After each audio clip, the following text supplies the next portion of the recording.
Alors je suis chercheur et économiste pour la biodiversité et les services écosystémiques.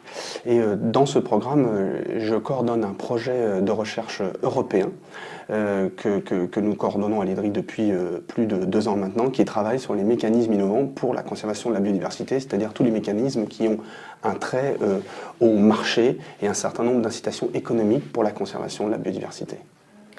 De plus en plus de scientifiques s'attendent à une sixième extinction des espèces.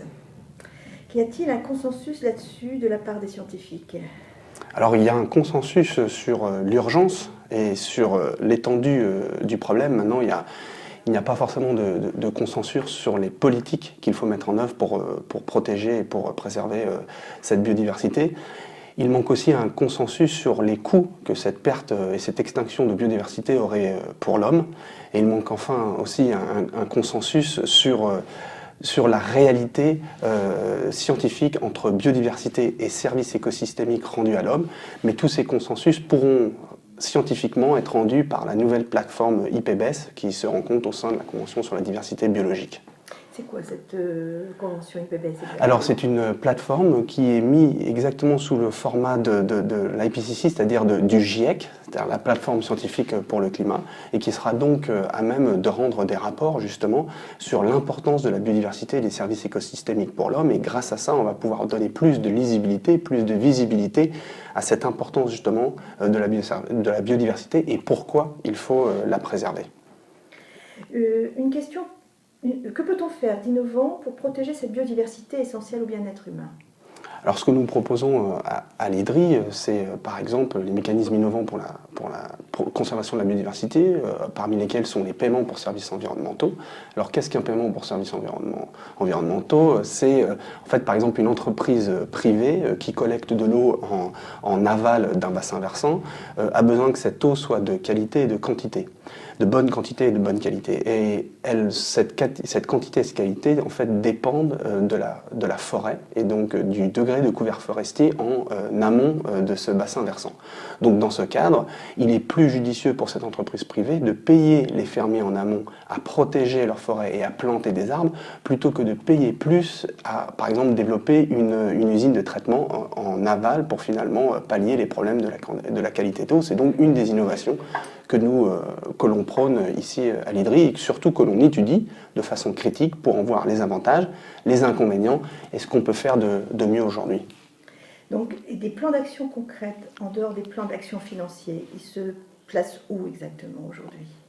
Alors, les politiques concrètes qui peuvent être innovantes, elles vont se placer au niveau des fermiers, au niveau tout à fait local. Par exemple, en Indonésie, on se rend compte qu'il y a une très très forte déforestation, par exemple à Kalimantan, ou dans l'est de Kalimantan où on est allé avec l'IDRI, où on voit en fait que les fermiers font de l'agriculture sur brûlis.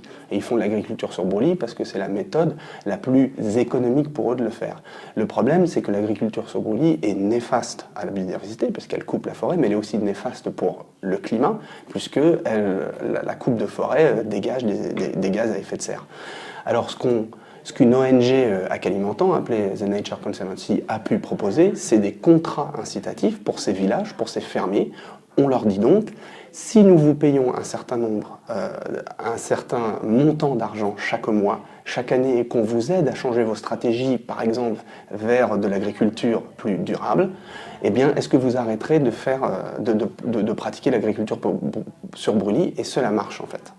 Donc, il faut qu'ils acceptent de passer d'un type d'agriculture à un autre. Oui, on peut aider à leur changement de pratique grâce à des contrats qu'on appelle contrats communautaires incitatifs et qui sont développés en accord avec ces fermiers. Donc c'est pas du tout une approche de type top-down où un officier des forêts va imposer un plan d'action à des communautés villageoises. C'est au contraire en fait un processus participatif où grâce à une méthode qu'on met en place aujourd'hui à l'IDRI, en fait on va essayer de connaître quels seraient les montants que les gens seraient prêts à accepter pour changer leur méthode et de quoi ils auraient besoin en termes d'outils, en termes évidemment de renforcement des capacités et évidemment d'éducation.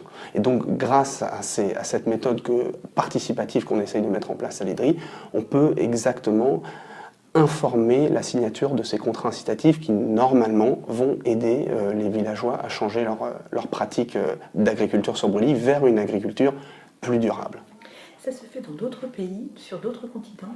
Ça se fait aussi par exemple au Cambodge et dans d'autres pays, on essaie de le mettre en place aussi en Afrique. Donc c'est en Indonésie, à l'est de l'Indonésie, qu'on a travaillé avec cette ONG The Nature Conservancy, donc à l'IDRI, mais effectivement ça se met en place sur d'autres continents. Je parle aussi des paiements pour services environnementaux dont je parlais tout à l'heure.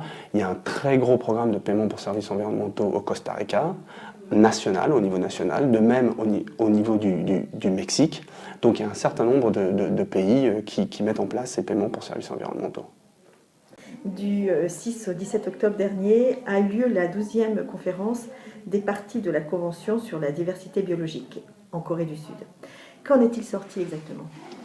Alors tout d'abord, c'est une conférence des parties qui se déroule tous les 2 ans et elle permet en fait tous les 2 ans d'aborder les grands sujets de la diversité biologique et en particulier d'essayer de mettre en œuvre des politiques au niveau international pour justement limiter, enfin stopper l'érosion de cette biodiversité.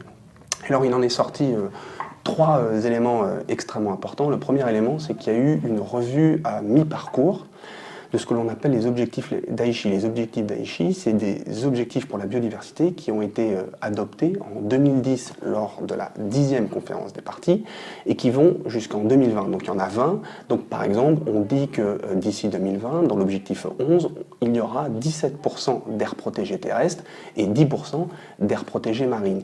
Il y a par exemple l'objectif 3 où l'on demande à tous les parties d'éliminer leurs subventions néfastes à la biodiversité. Par exemple, les subventions à la pêche, les subventions à l'agriculture ou les subventions aux infrastructures qui sont néfastes à la biodiversité. On demande aussi, par exemple, de stopper la déforestation. Donc voilà, donc en 2014, en octobre, s'est passée une revue à mi-parcours. Il y a eu un rapport extrêmement intéressant qui a été rendu où en fait on se demande est-ce qu'on est en voie d'atteindre ces objectifs en 2020.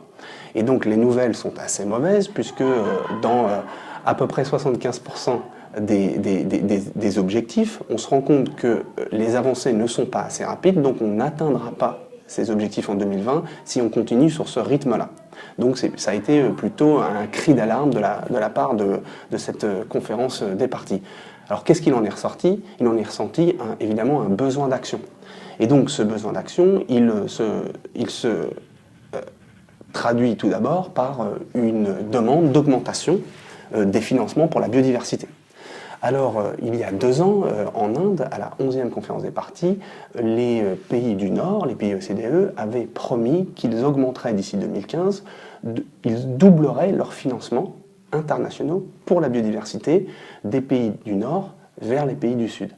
Et ils avaient dit qu'en 2014, ils finaliseraient cet objectif et verraient s'ils pourraient aller plus loin ou si au contraire il ne faudrait pas aller aussi loin. Donc là, il y a eu un objectif qui est sorti qui dit oui, d'ici 2015, nous doublerons, nous, pays du Nord, les financements internationaux pour la lutte contre l'érosion de la biodiversité et nous maintiendrons ce niveau doublé jusqu'en 2020 et ceci afin d'atteindre les objectifs d'Aichi. Donc, un certain nombre de pays du Sud n'ont pas été satisfaits de ce résultat parce que eux, ils voulaient en fait aller plus loin que le simple doublement parce qu'ils pensent que si on veut atteindre ces objectifs d'Aichi, il faut aller plus loin que le simple doublement. Mais dans un contexte de crise financière pour un certain nombre de pays du Nord, un certain nombre d'experts, nous en particulier, pensons que c'est déjà un bon accord financier. Ça, c'est la deuxième chose. La troisième chose, c'est évidemment la ratification et l'entrée en vigueur du protocole de Nagoya sur l'utilisation des ressources génétiques et le partage des avantages issus de cette utilisation, qui évidemment maintenant va donner beaucoup plus de poids aux pays riches en biodiversité pour négocier des contrats beaucoup plus intéressants pour eux avec les industries pharmaceutiques qui utiliseraient ces ressources génétiques pour mettre en place des médicaments ou des produits phytosanitaires par exemple. Vous pensez que ça va vraiment inciter les pays à débloquer les fonds ?